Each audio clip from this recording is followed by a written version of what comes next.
আপনারা খেয়াল করলে এখানে দেখতে পাবেন একটা পুশ বাটন সুইচের অ্যানিমেশন ভিডিও আকারে দেওয়া আছে। এটা হচ্ছে একটা নরমাল পুশ বাটন সুইচের নরমাল অবস্থা। এটা অফ পুশ হইতে পারে, অন পুশ হইতে পারে। এখানে যদি আপনারা খেয়াল করেন দেখবেন উপরে এখানে দুইটা টার্মিনাল আছে। এটা যদি ইনপুট হয় এটা আউটপুট, অথবা এটা ইনপুট হলে এটা আউটপুট। এখানেও যদি খেয়াল করেন এখানেও দুইটা টার্মিনাল আছে। এটাকে যদি আমি ইনপুট ধরি এই পাশেরটা হবে আউটপুট, অথবা এই পাশেরটা ইনপুট হলে এই পাশেরটা হবে আউটপুট। এখন আমরা যদি একটু খেয়াল করি দেখবেন উপরের যে দুইটা টার্মিনাল আছে এই দুইটা টার্মিনাল একটার সাথে একটা নরমাল অবস্থায় কি আছে, শর্ট। শর্ট মানে কি, ক্লোজ অবস্থায় আছে। যার কারণে আমরা আমাদের ইঞ্জিনিয়ারিং ভাষায় এই দুইটা টার্মিনালকে বলি NC terminal. NC means normally close, মানে একটার সাথে একটা টার্মিনাল, এই দুইটা টার্মিনাল কি আছে, নরমাল অবস্থায় ক্লোজ অবস্থায় আছে, যার জন্য আমরা এটাকে বলে থাকি এনসি টার্মিনাল। নিচে যে দুইটা টার্মিনাল আছে এই দুইটা নরমাল অবস্থায় কি আছে, ওপেন। ওপেন মানে কি, ফাঁকা, এটার সাথে এটা ওপেন খোলা অবস্থায় আছে, যার কারণে আমরা এই দুইটা টার্মিনালকে বলতেছি NO terminal. NO terminal means normally open. Hi everyone, আসসালামু আলাইকুম। আমি ইঞ্জিনিয়ার মোহাম্মদ ইকবাল হোসেন রয়েছি আপনাদের সাথে। আপনারা দেখছেন সবার জন্য কারিগরি শিক্ষা এর নতুন ভিডিও।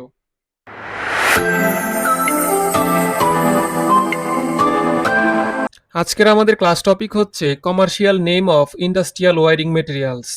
আমরা ইন্ডাস্ট্রিয়াল ওয়্যারিং করতে গিয়ে যে সমস্ত মালামাল ব্যবহার করি ওই সমস্ত মালামালের কমার্শিয়াল যে নাম, কোনটা কি নামে মার্কেটে কিনতে পাবো এবং কোনটা কোন কাজে ব্যবহার করা হয়, সেই জিনিসগুলো নিয়ে আজকে আমরা বিস্তারিত আলোচনা করব। চলেন শুরু করি আজকের আমাদের ক্লাস। এট ফার্স্ট আমরা স্ক্রিনে কিছু ছবি দেখতে পাচ্ছি। এখানে স্ক্রিনে যে দুইটা ছবি দেখতে পাচ্ছেন এটার একটা কমার্শিয়াল নাম আছে। এই স্ক্রিনে যে দুইটা ডিভাইস বা মেটেরিয়ালস আছে এই দুইটা ডিভাইসের বা মেটেরিয়ালসের নাম হচ্ছে পুশ বাটন সুইচ। এই পুশ বাটন সুইচগুলোর মাধ্যমে আমরা ইন্ডাস্ট্রিতে বিভিন্ন ধরনের মেশিনগুলোকে অপারেট করে থাকি। এই ইন্ডাস্ট্রিয়াল পুশ বাটন যে সুইচগুলো আছে এটা দুই রকমের, একটা হচ্ছে রেড বা লাল কালারের হয়, একটা হচ্ছে গ্রিন বা সবুজ কালার। লাল কালারটা সাধারণত আমরা অফ পুশ হিসেবে এটাকে ইন্ডিকেট করি, এবং সবুজ কালার যেটা দেখতে পাচ্ছেন এটা মূলত অন অন পুশ বাটন বা অন সুইচ হিসেবে এটা ইন্ডিকেট করা হয় বা ব্যবহার করা হয়।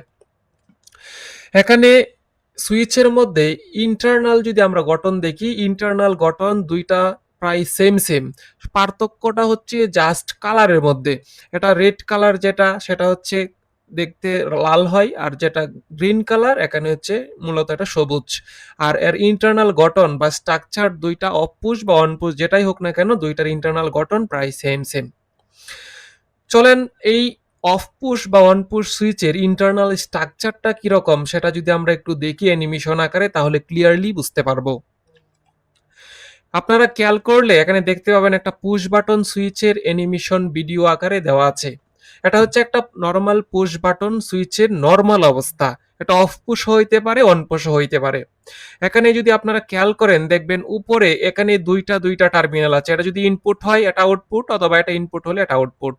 এখানেও যদি খেয়াল করেন এখানেও দুইটা টার্মিনাল আছে। এটাকে যদি আমি ইনপুট ধরি এই পাশেরটা হবে আউটপুট, অথবা এই পাশেরটা ইনপুট হলে এই পাশেরটা হবে আউটপুট। এখন আমরা যদি একটু খেয়াল করি দেখবেন উপরের যে দুইটা টার্মিনাল আছে এই দুইটা টার্মিনাল একটার সাথে একটা নরমাল অবস্থায় কি আছে, শর্ট। শর্ট মানে কি, ক্লোজ অবস্থায় আছে, যার কারণে আমরা আমাদের ইঞ্জিনিয়ারিং ভাষায় এই দুইটা টার্মিনালকে বলি এনসি টার্মিনাল।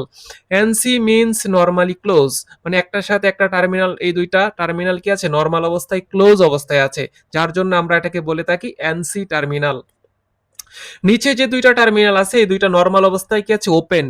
ওপেন মানে কি, ফাঁকা, এটার সাথে এটা ওপেন খোলা অবস্থায় আছে, যার কারণে আমরা এই দুইটা টার্মিনালকে বলতেছি NO terminal. NO terminal means normally open, যার কারণ এখানে এটার সাথে এটা ওপেন অবস্থায় আছে।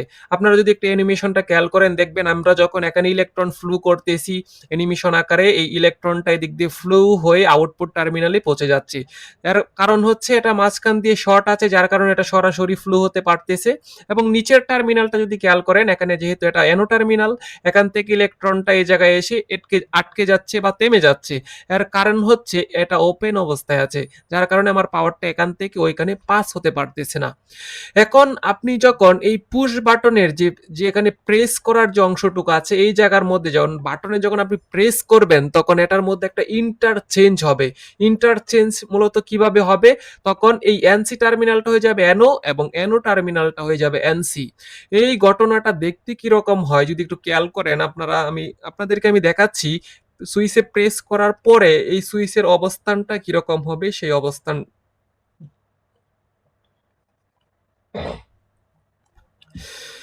এখানে যদি আপনারা খেয়াল করেন দেখবেন এখানে একটা পুশ বাটন সুইচ, সেটা হচ্ছে প্রেস করার পর আমরা যখন একটা নর্মাল পুশ বাটনের মধ্যে এখানে প্রেস করি, হাত দিয়ে যখন পুশ করি তখন এটার মধ্যে একটা ইন্টারচেঞ্জ হয়।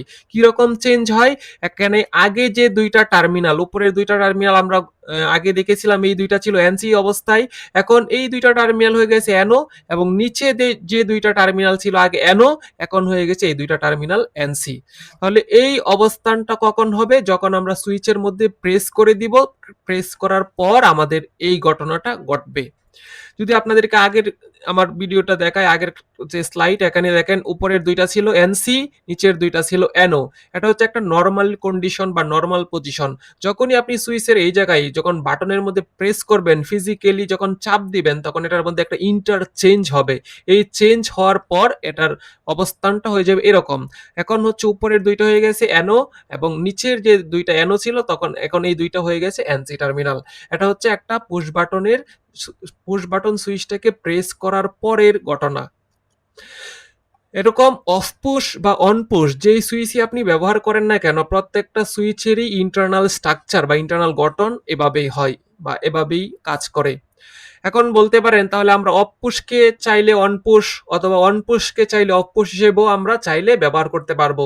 যদি মনে করেন আপনার কাছে দুইটা সুইচ আছে, দুইটাই হচ্ছে রেড কালার বা দুইটাই গ্রিন কালার, সেক্ষেত্রে আপনি একটাকে অফ পুশ বা একটাকে অন পুশ হিসেবে ধরে নিয়ে আপনি একটা সার্কিট বা একটা ডায়াগ্রাম তৈরি করে আপনি কার্য সম্পাদন করতে পারবেন। এখন অফ পুশ সুইচ হলে কোন টার্মিনালে কানেকশন হবে এবং অন পুশ সুইচ হলে কোন টার্মিনালে কানেকশন হবে সেই কানেকশন ডায়াগ্রামটা আমরা দেখব।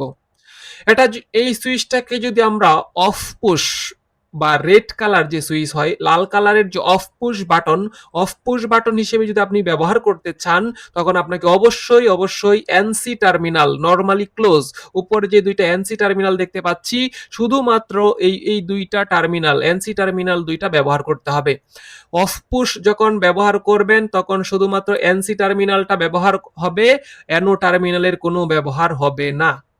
যদি একই সুইচকে আমরা অন পুশ বাটন হিসেবে বা সবুজ সুইচ হিসেবে আমরা যদি এটাকে ব্যবহার করতে চাই, সেক্ষেত্রে আমাদের অ্যানো টার্মিনাল নরমালি ওপেন যে টার্মিনালটা আছে শুধুমাত্র এই দুইটা টার্মিনাল ব্যবহার করতে হবে।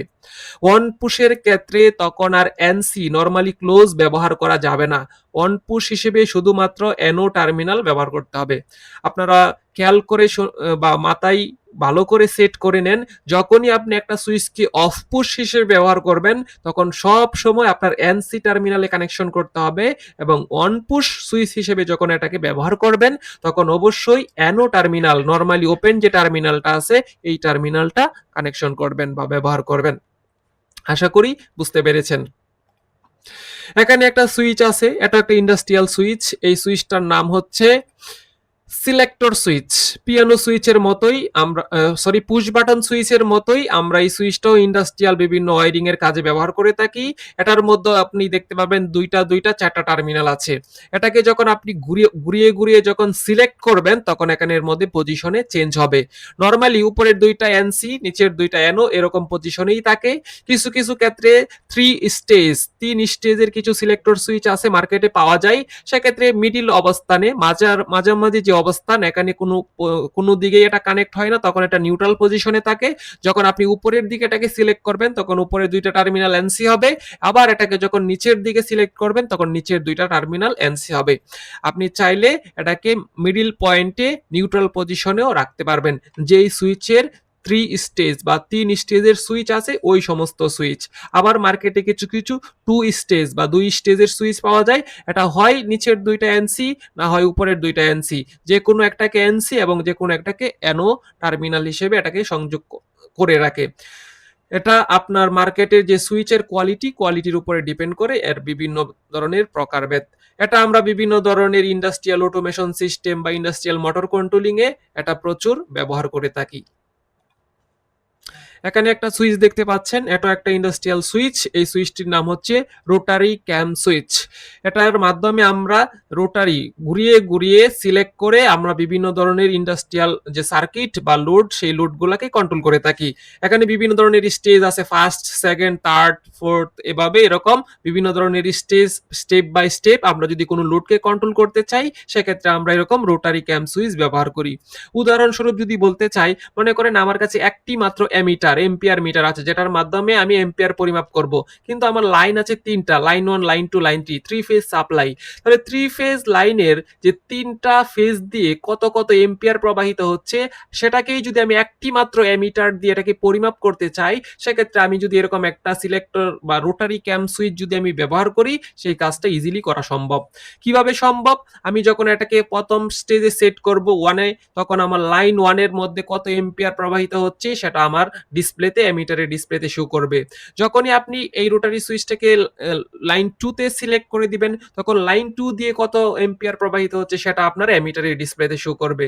এবং আপনি যখন এটাকে এই 3 নাম্বার স্টেজে সেট করবেন, লাইন 3 দিয়ে কত এম্পিয়ার প্রবাহিত হচ্ছে সেটা আপনার এই এমিটারের ডিসপ্লেতে শো করবে। তাহলে আমরা এইরকম রোটারি ক্যাম সুইচের মাধ্যমে খুব ইজিলি একটি মাত্র এমিটার দিয়ে বিভিন্ন লোডের বা বিভিন্ন লাইনের আমরা এম্পিয়ার পরিমাপ করতে পারি। এছাড়াও বিভিন্ন ইন্ডাস্ট্রিয়াল অটোমেশন সিস্টেমে আমাদের এই রোটারি ক্যাম সুইচটা ব্যবহার করার প্রয়োজন হয়। এখানে একটা ইন্ডাস্ট্রির মোস্ট কমন একটা অ্যাপ্লায়েন্স বা মেটেরিয়ালস দেওয়া আছে, এটার নাম হচ্ছে ম্যাগনেটিক কন্ডাক্টর। এমন কোনো ইন্ডাস্ট্রি নাই যেখানে এই ম্যাগনেটিক কন্ডাক্টরের ব্যবহার নাই। এই ম্যাগনেটিক কন্ডাক্টরে আমরা বিভিন্ন কাজ ব্যবহার করতে পারি, সুইচিং এবং কন্ট্রোলিং এর কাজে। আমরা যে কোনো ধরনের লোড কন্ট্রোল বা লোডকে সুইচিং করার ক্ষেত্রে আমরা এরকম ম্যাগনেটিক কন্ডাক্টর ব্যবহার করে থাকি।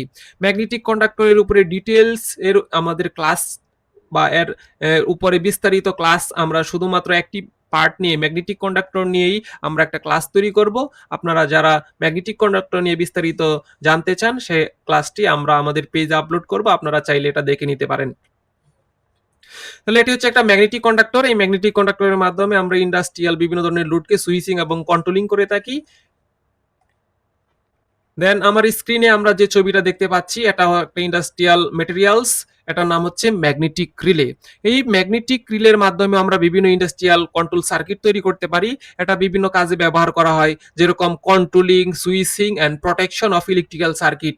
যে কোনো ধরনের ইলেকট্রিক্যাল সার্কিটকে কন্ট্রোলিং, সুইচিং এবং প্রোটেকশনের ক্ষেত্রে আমরা এরকম ম্যাগনেটিক রিলে ব্যবহার করতে পারি।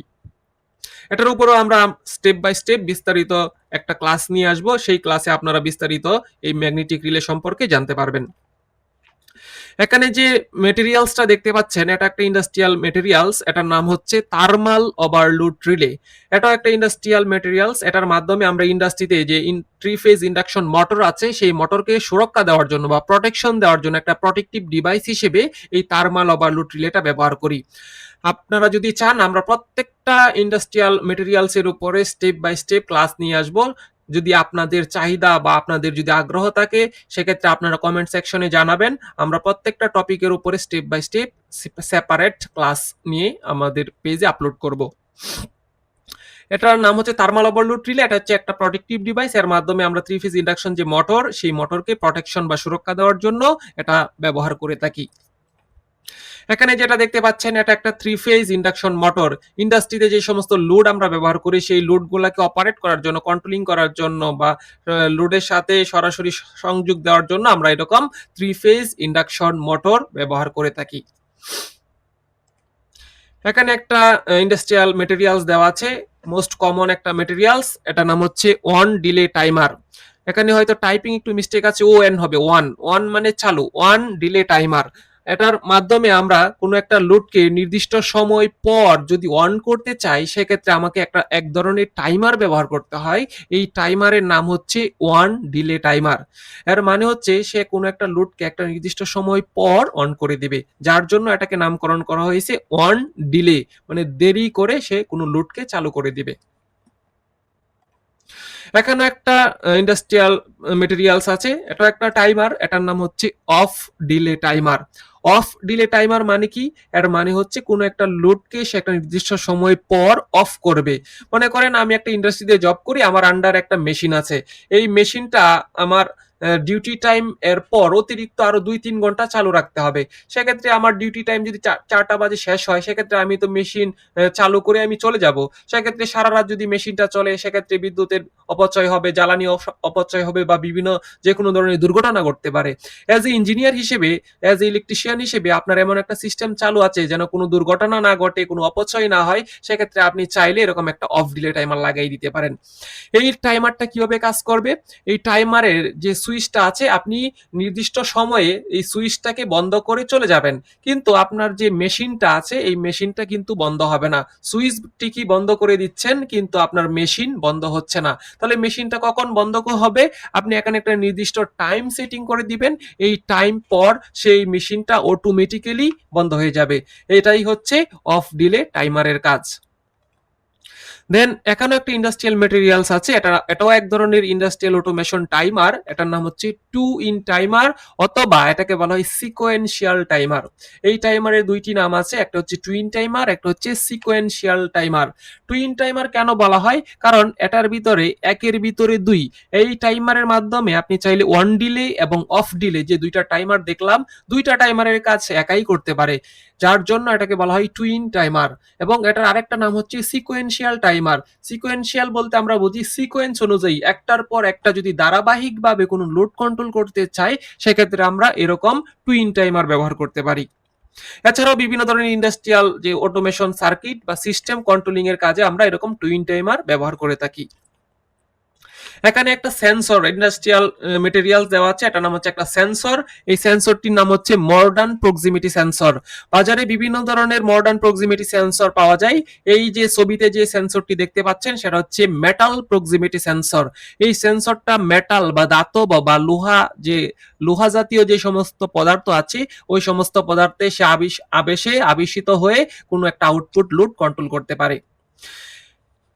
এই সেন্সরের মধ্যে আবার বিভিন্ন টাইপের হয়, পিএনপি এবং এনপিএন টাইপ। আপনাদের যেটা প্রয়োজন হয় সেই অনুযায়ী আপনারা এরকম সেন্সর ব্যবহার করতে পারবেন। এখানে একটা ইন্ডাস্ট্রিয়াল মেটেরিয়ালস দেওয়া আছে, এটা একটা সেন্সর। এই সেন্সরের নাম হচ্ছে ফটো সেন্সর বা ফটো ইলেকট্রিক সেন্সর। এটার মাধ্যমে আমরা বিভিন্ন ধরনের ইন্ডাস্ট্রিয়াল অটোমেশন সিস্টেমে এটা ব্যবহার করে থাকি। বেসিক্যালি এই সেন্সরটা লিফটের যে ডোর বা দরজা, সেই দরজায় বেশি ব্যবহার করা হয়। আপনারা খেয়াল করলে দেখতে পাবেন যে একটা লিফটের দরজা যখন ক্লোজ হয়, বন্ধ হয়, তখন যদি এর ভিতরে আপনি হাত দিয়ে একটু ইশারা বা বাধা দেন, তখন আবার অটোমেটিক্যালি ডোর বা দরজাটা ওপেন হয়ে যাচ্ছে। এই জিনিসটা মূলত এই ফটো সেন্সরের মাধ্যমে হয়ে থাকে। এছাড়াও বিভিন্ন ইন্ডাস্ট্রিয়াল অটোমেশন সিস্টেমে আমরা এরকম ফটো সেন্সর ব্যবহার করে থাকি। এই ফটো সেন্সরের যে ওয়ার্কিং প্রিন্সিপাল কিভাবে কাজ করে, সেটা যদি স্টেপ বাই স্টেপ দেখতে চান, আমাদের পেজটি ফলো রাখুন। আমরা প্রত্যেকটা মেটেরিয়ালস এর উপরে সেপারেট ভিডিও বা সেপারেট ক্লাস নিয়ে আসব। এখানে যে ডিভাইসটা দেখতে পাচ্ছেন, এটা হচ্ছে একটা ইন্ডাস্ট্রিয়াল মেটেরিয়ালস, এটার নাম হচ্ছে টেম্পারেচার কন্ট্রোলার। এটার মাধ্যমে আমরা ইন্ডাস্ট্রিতে যে টেম্পারেচার বা তাপমাত্রা আছে, সেই তাপমাত্রাটাকে কন্ট্রোলিং করে থাকি। এখানে যদি খেয়াল করেন, দুইটা ডিসপ্লে আছে, এখানে হচ্ছে পিবি, আর নিচে যে ডিসপ্লেটা আছে এটাকে বলা হয় এসবি। পিবি মিন্স হচ্ছে প্রেজেন্ট ভ্যালু, বর্তমানে আমার টেম্পারেচার কত ডিগ্রি আছে সেটা আমি এখানে দেখতে পাবো, এবং সেট ভ্যালু, আমি কত ডিগ্রি করতে চাচ্ছি টেম্পারেচার, সেটা আমি এখানে সেট করে দিব। এখানে আমি সাপোজ যদি 1300 ডিগ্রি সেলসিয়াস সেট করে রাখি, তাহলে এই কন্ট্রোলার আমার এখানে যখন 1300 ডিগ্রি সেলসিয়াস হিট হয়ে যাবে, অটোমেটিক আমার কন্ট্রোলার এই হিটার যেটা আছে, হিটারটাকে বন্ধ করে দিবে। এবং যখনই 1300 ডিগ্রি সেলসিয়াসের নিচে নেমে যাবে, তখন অটোমেটিক্যালি আবার কন্ট্রোলার আমার হিটারটাকে অন করে দিবে। এই কন্ট্রোলার আমার যে সেট ভ্যালু আছে তার চেয়ে বেশিও করবে না, তার চেয়ে কমও রাখবে না। আমার যে ইনিশিয়াল যে ভ্যালুটা আছে, সেট ভ্যালু, ওইটাকেই স্টেবল করে রাখতে চেষ্টা করবে। এই হলো আমার টেম্পারেচার কন্ট্রোলারের কাজ। এটা বিভিন্ন ইন্ডাস্ট্রিয়াল অটোমেশনে বা গার্মেন্টস বা ওয়াশিং ফ্যাক্টরিতে বা ডেনিম ফ্যাক্টরিতে সবচেয়ে বেশি এরকম টেম্পারেচার কন্ট্রোলার ব্যবহার করা হয়। এখানে যে ডিভাইসটা দেখতে পাচ্ছেন, এটা একটা ইন্ডাস্ট্রিয়াল মেটেরিয়ালস, এটার নাম হচ্ছে লিমিট সুইচ।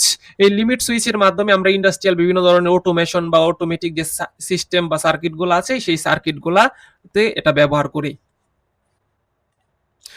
এখানে যে ইন্ডাস্ট্রিয়াল মেটেরিয়ালসটা দেখতে পাচ্ছেন এটার নাম হচ্ছে পাওয়ার ফ্যাক্টর কন্ট্রোলার। আমরা অনেকেই হয়তো পিএফআই প্যানেল বোর্ড দেখেছি। পিএফআই প্যানেল বোর্ডের ভিতরে যে ক্যাপাসিটর ব্যাংকিং সিস্টেম বা ক্যাপাসিটর গুলাকে কানেকশন করার জন্য এক ধরনের কন্ট্রোলার বা একটা কন্ট্রোলিং ডিভাইসের প্রয়োজন হয়, এটাই হচ্ছে সেই পিএফআই কন্ট্রোলার। এই পিএফআই কন্ট্রোলারের মাধ্যমে আমরা চাইলে পাওয়ার ফ্যাক্টরের মানটাকে ইমপ্রুভ করতে পারি। আমার একটা ক্লাস পাওয়ার ফ্যাক্টর নিয়ে বিস্তারিত একটা ক্লাসই আমরা তৈরি করব। ওইখানে পাওয়ার ফ্যাক্টর ক্যালকুলেশন এবং পাওয়ার ফ্যাক্টর ওয়ারিং ডায়াগ্রাম এবং হার্ডওয়্যার কানেকশন এবং কিভাবে ক্যালকুলেশন করে এটাকে ওয়ারিং করে একদম পাওয়ার ফ্যাক্টরের মানটাকে ইমপ্রুভ করতে হয়, এটা নিয়ে বিস্তারিত আমরা একটা ক্লাস নিয়ে বিস্তারিত আলোচনা করব এই ক্লাসে। তাহলে এই যে ডিভাইসটা, এটার নাম হচ্ছে পাওয়ার ফ্যাক্টর কন্ট্রোলার। এটার মাধ্যমে পাওয়ার ফ্যাক্টরের মান ইমপ্রুভ, আমরা বিভিন্ন পদ্ধতিতে পাওয়ার ফ্যাক্টরের মান ইমপ্রুভ করতে পারি। তার মধ্যে থেকে একটা হচ্ছে capacitor banking system. Capacitor banking সিস্টেমের মধ্যে ক্যাপাসিটর গুলাকে সংযোগ দেওয়ার জন্য মূলত এরকম পিএফআই কন্ট্রোলার ব্যবহার করা হয়, পাওয়ার ফ্যাক্টর কন্ট্রোলার। এটা হচ্ছে ইন্ডাস্ট্রির একটা মোস্ট কমন একটা ডিভাইস, এটার নাম হচ্ছে বিএফডি। বিএফডি মানে হচ্ছে ভেরিয়েবল ফ্রিকোয়েন্সি ড্রাইভ, মানে হচ্ছে ফ্রিকোয়েন্সির মান পরিবর্তন করে থ্রি ফেজ যে ইন্ডাকশন মোটর আছে সেই ইন্ডাকশন মোটরের স্পিড বা আরপিএম কন্ট্রোল করা হয়। এছাড়াও এই বিএফডির বিভিন্ন সুবিধা অসুবিধা আছে, আমরা একটা ক্লাসের উপরে এই বিএফডি নিয়ে বিস্তারিত আলোচনা করব। এখানে যে ডিভাইসটা দেখতে পাচ্ছেন সেটা হচ্ছে একটা PLC. PLC means programmable logic controller.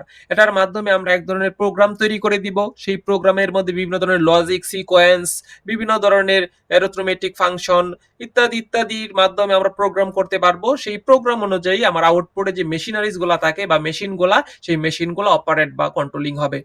Industry বিভিন্ন ধরনের অটোমেশন ফ্যাক্টরি বা গার্মেন্টস ফ্যাক্টরির মধ্যে যে অটোমেশন সিস্টেম গুলো আপনারা দেখে থাকেন, এই সবগুলা অটোমেশন কিন্তু এই পিএলসির প্রোগ্রামের মাধ্যমে হয়ে থাকে। আমরা একদম হাতে ধরে ধরে বেসিক টু অ্যাডভান্স পিএলসির যে প্রোগ্রামিং, সেই প্রোগ্রামিং ক্লাসটা খুব তাড়াতাড়ি আপনাদের জন্য আমরা নিয়ে আসব।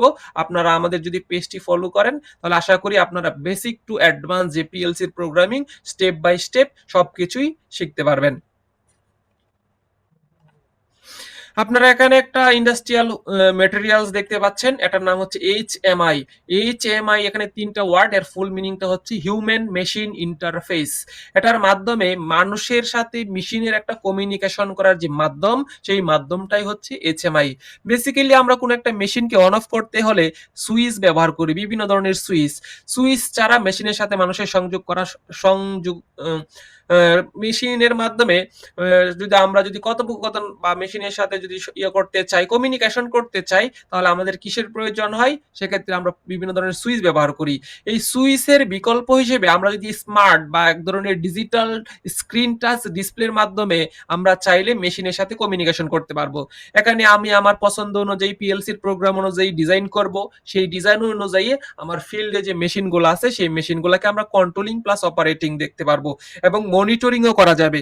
আমার কোন মেশিনটা বন্ধ আছে কোনটা চালু আছে সেটা আমরা চাইলে এই ডিসপ্লের মাধ্যমেই দেখা যাবে। তাহলে এইচএমআইটা খুবই ইম্পর্টেন্ট।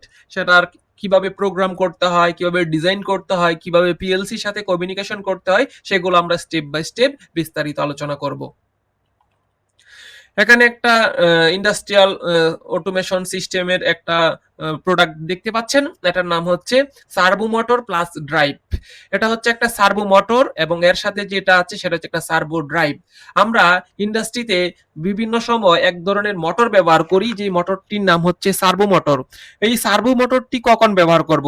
আমরা জানি বিভিন্ন ধরনের মার্কেটে মোটরের ব্যবহার হয়, যেরকম single phase motor, three phase motor, induction motor, তারপর হচ্ছে সিনক্রোনাস মোটর, বিভিন্ন ধরনের মোটর আছে। এই সমস্ত মোটরের মধ্য থেকে একটা মোটর হচ্ছে সার্ভো মোটর। এই সার্ভো মোটরটা আমরা কখন ব্যবহার করব? এই মোটরটা হচ্ছে অতি সূক্ষ্মাতি সূক্ষ্ম যে কাজগুলো আছে ওই সমস্ত জায়গায় আপনি চাইলে এরকম এই সার্ভো মোটরটাকে ব্যবহার করতে পারেন। যদি একটা উদাহরণস্বরূপ বলি তাহলে আপনাদের বুঝতে সুবিধা হবে।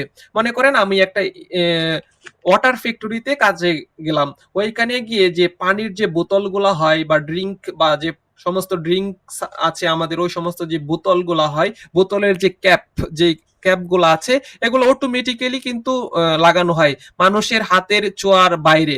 আপনি মনে করেন একটা বোতলের যে ক্যাপ এটা ২.৫ পাক বা ৩ পাক দিলে একটা বোতলের যে ক্যাপ সেটা অটোমেটিক্যালি লেগে যাচ্ছে। এখন ২ পাক বা ২.৫ পাক যে দিচ্ছে এই জিনিসটা তো একটা মোটরের মাধ্যমে দেওয়া হচ্ছে। এই কাজটা যদি আমি একটা ইন্ডাকশন মোটর দিয়ে করতে চাই তাহলে এটা কখনোই সম্ভব না। কারণ একটা ইন্ডাকশন মোটরকে আপনি চাইলেই ২.৫ পাক বা এত ডিগ্রি ৩০ ডিগ্রি ৯০ ডিগ্রি ১৮০ ডিগ্রি রোটেশনে ঘোরানো কখনো সম্ভব না। তাহলে আমি যদি ওই রকম অতি সূক্ষ্ম কাজটা করতে চাই ৯০ ডিগ্রি অ্যাঙ্গেলেই ঘুরতে হবে বা ২.৫ পাক ঘুরতে হবে বা ৩ পাকই ঘুরতে হবে।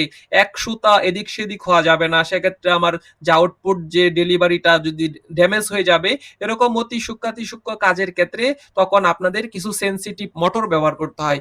ওই সমস্ত কাজে আমরা চাইলে এরকম সার্ভো মোটর ব্যবহার করতে পারি।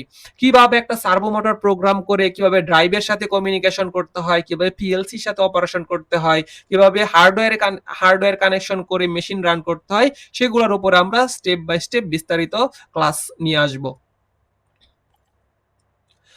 এখানে যেটা দেখতে পাচ্ছেন সেটা হচ্ছে একটা কমিউনিকেশন সিস্টেম। আমরা ইন্ডাস্ট্রিয়াল অটোমেশনে বিভিন্ন ধরনের কমিউনিকেশন সিস্টেম বা বিভিন্ন ধরনের প্রোটোকল ব্যবহার করে থাকি।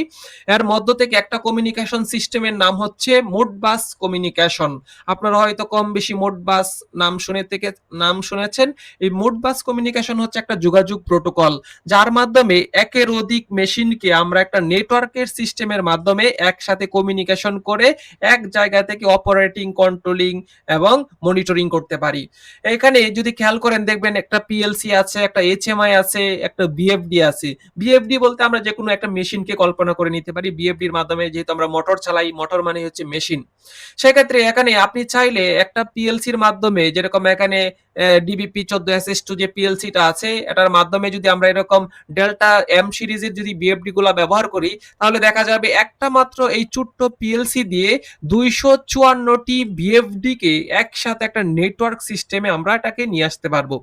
কল্পনা করেছেন কি একটা মাত্র পিএলসি দিয়ে 254টি বিএফডি, মানে একটা বিএফডি দিয়ে একটা করে মেশিন যদি আমরা চালু করি তাহলে 254টা মেশিনকে একসাথে একটা নেটওয়ার্ক সিস্টেমের মাধ্যমে একসাথে আমরা কন্ট্রোলিং, অপারেটিং প্লাস মনিটরিং করতে পারছি। তাহলে পুরো একটা সিস্টেম বা একটা নেটওয়ার্কের মাধ্যমে যে কাজটা আমরা করতেছি তাহলে এই যে পুরো সিস্টেমটার নামই হচ্ছে মোডবাস কমিউনিকেশন। এরকম ইন্ডাস্ট্রিতে বিভিন্ন ধরনের নেটওয়ার্ক সিস্টেম বা কমিউনিকেশন সিস্টেমের মাধ্যমে মেশিনগুলোকে অপারেট করা হয়, যেরকম Modbus communication, Profibus, Profinet, SCADA, IoT system, এরকম বিভিন্ন ধরনের অ্যাডভান্স কমিউনিকেশন সিস্টেম বর্তমান ইন্ডাস্ট্রিতে ব্যবহার হচ্ছে। হয়তো আমরা অনেকেই নামই শুনি না এরকম যে অ্যাডভান্স টেকনোলজি বা অ্যাডভান্স যে কমিউনিকেশন নেটওয়ার্ক সেগুলো ইন্ডাস্ট্রিতে ব্যবহার হচ্ছে। আমরা যদি এরকম অ্যাডভান্স যে কমিউনিকেশন সিস্টেম গুলো আছে বা অ্যাডভান্স যে টেকনোলজি গুলো আছে এইগুলোর সাথে যদি নিজেকে সমন্বয় করে বা যুগের সাথে তাল মিলিয়ে যদি টিকে থাকতে চাই তাহলে আপনারা আমাদের পেজটি ফলো রাখবেন। আমরা এখানে step by step basic to advance সব ধরনের ক্লাসই নিব। এতে করে আপনি ঘরে বসেই আপনার যে ইলেকট্রিক্যাল যে স্কিল, হ্যান্ড স্কিল সেটা আপনি ঘরে বসে থেকেই ডেভেলপ করতে পারবেন। এবং আপনারা যদি এটাকে ফিজিক্যালিও যদি কখনো এরকম ট্রেনিং করতে চান সেক্ষেত্রে আমাদের সাথে যোগাযোগ করলে আমরা ফিজিক্যালিও আপনাদেরকে ট্রেনিং প্রোভাইড করে থাকবো। এই ছিল আমাদের আজকের ক্লাস। আমাদের ক্লাসটি যদি আপনাদের কাছে ভালো লেগে থাকে তাহলে আমাদের পেজটি ফলো করুন এবং লাইক কমেন্ট করে আমাদেরকে ইন্সপায়ার করুন। এবং আপনারা কোন টপিকের উপরে ক্লাস করতে বা আপনারা কোন টপিক নিয়ে ক্লাস শিখতে আগ্রহী সেটা আপনারা কমেন্ট সেকশনে জানিয়ে দিন। এবং আমাদের ভিডিওটি যারা ইউটিউব থেকে দেখছেন আমাদের চ্যানেলটি সাবস্ক্রাইব করুন এবং পাশে থাকা বেল আইকনের মধ্যে ক্লিক করে দিন যেন সবার আগে আমাদের ভিডিওটি আপনার কাছে পৌঁছে যায়। ধন্যবাদ সবাইকে। আসসালামু আলাইকুম।